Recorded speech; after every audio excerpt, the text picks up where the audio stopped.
Now, you got to work with also the late Owen Hart. Do you have any memories of working with him at all? Yeah. Owen was a prince of a guy. The whole Hart family, I knew Stu Hart from the NWA days, and I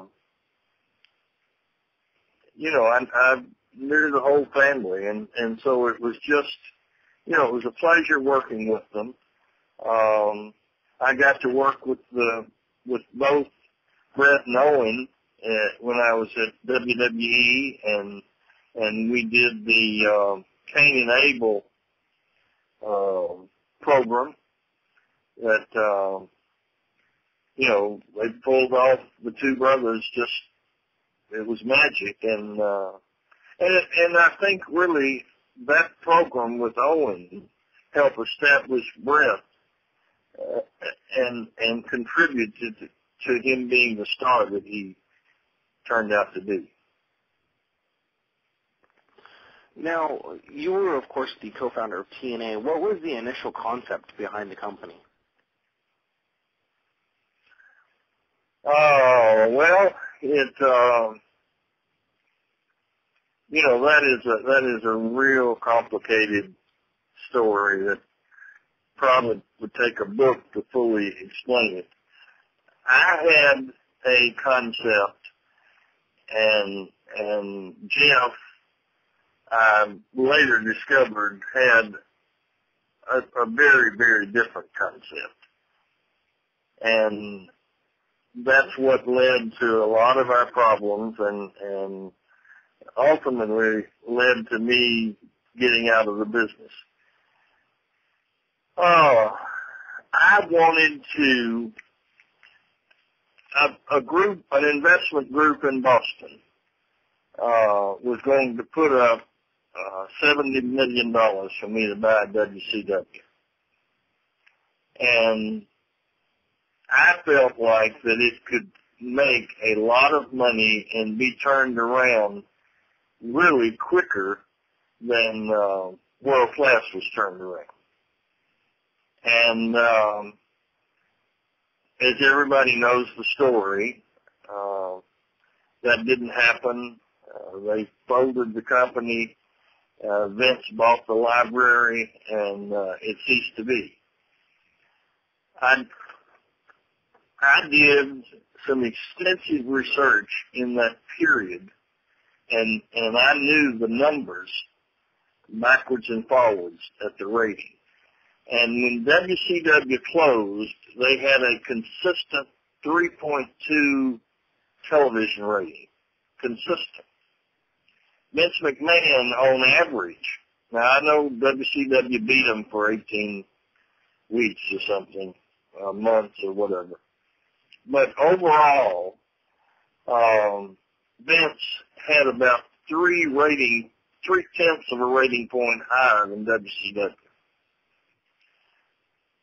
So the last week that both shows ran, they had a combined 7 rating. The week after, Vince had almost a 7. The week after that, Vince went back to his 3.4 rating, and the WCW fans disappeared. Just vanished. So I know that the aliens didn't come down in spaceship and suck up all the old school wrestling fans or the WCW fans. So I knew they were still out there. And most people that you talk to, and I can just ask you, how many people do you run into that say, I wish wrestling was the way it used to be? I hear it all the time. Do you ever? Workers. Okay. My philosophy with TNA was that we would try to capture with believable wrestling. And believable, it's really wrestling that allows the fan to suspend their disbelief for an hour and a half or 2 hours. And so that was my goal. That was my motivation for getting back in the business. And unfortunately, and I didn't realize this till after the fact, Jeff was greatly influenced, even from the time we conceived the company, by Vince Russo. And Vince Russo wanted to be WWE. Of course, he didn't have the money, didn't have the resources, and didn't have Vince McMahon, so he couldn't be it. But my goal was to have a reincarnation of the old school WCW wrestling. Now, a lot of people mistake WCW in the last dying throes. I'm not talking about that. I'm talking about the WCW before Russo and all that era went down there. I'm talking about back when, and I can't remember the years, but the original WCW. From the time Jimmy Crockett sold it to Turner until, say, the pre-Bischoff era. Yeah, I know what you're talking about. And that didn't happen.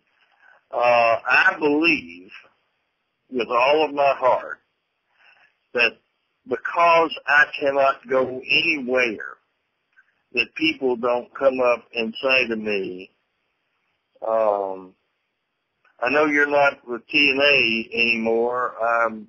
Do you ever wish for the wrestling it used to be in Memphis? I said, of course I do. That was my passion.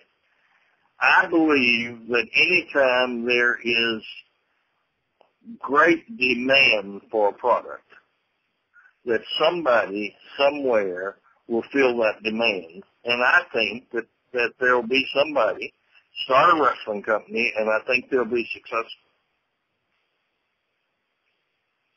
And maybe that's just wishful thinking, but I don't think so. I don't think it's wishful thinking at all.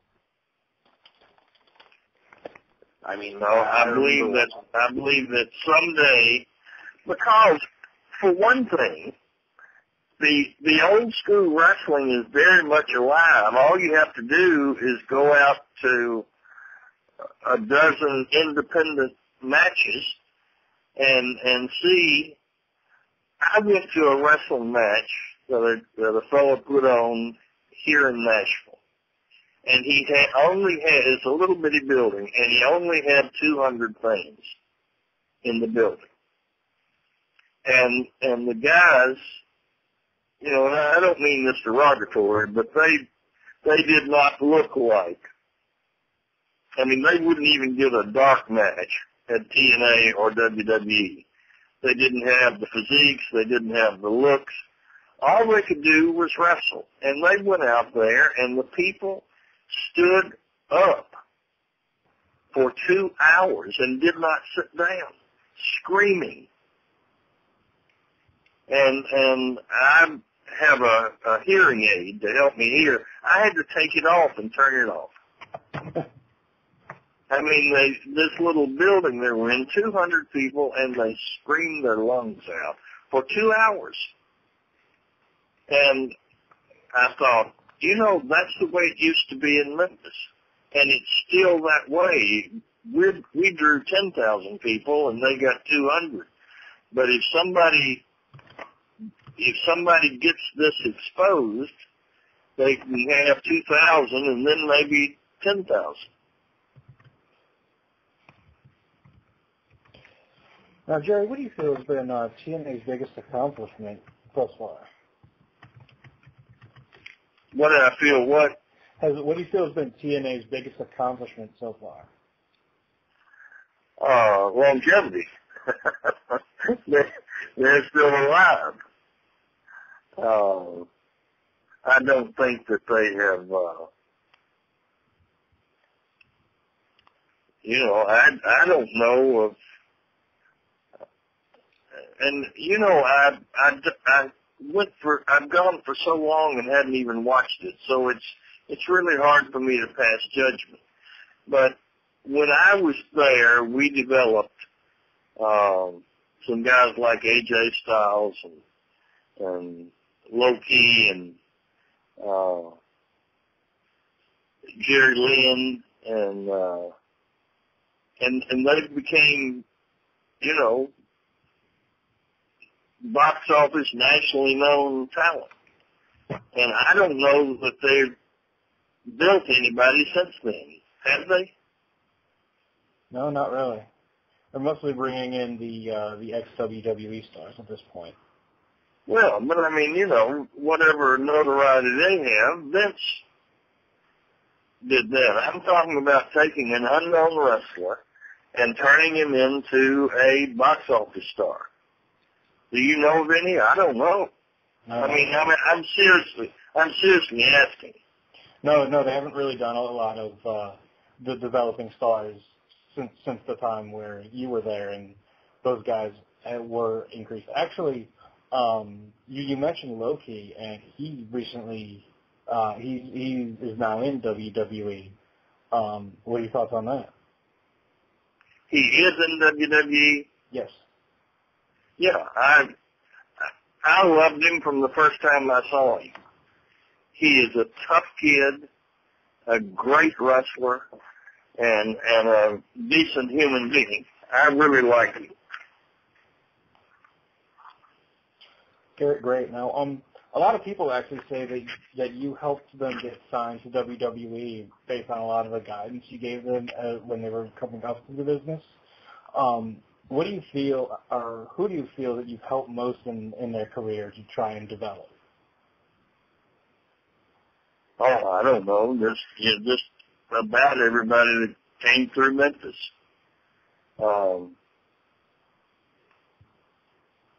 mean, you know, I can go back and, you know, naturally you point to people like Hogan and Sting and Ultimate Warrior and Randy Savage,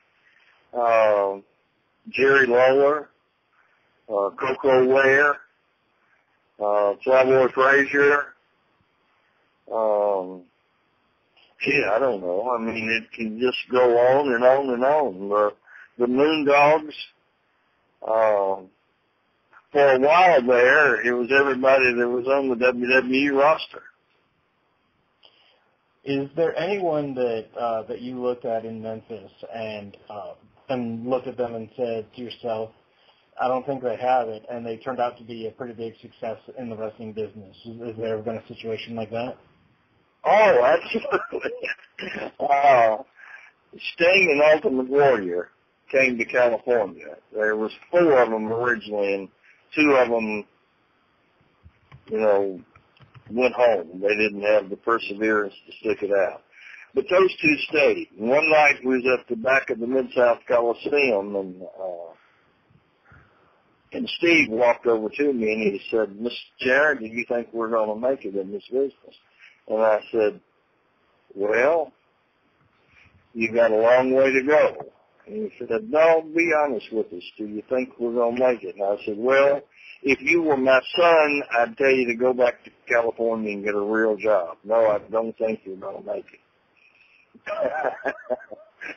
and of course, you know the story. Sting went on to be one of the biggest stars the business has ever known. Ultimate Warrior, well, he was a big star for a little while.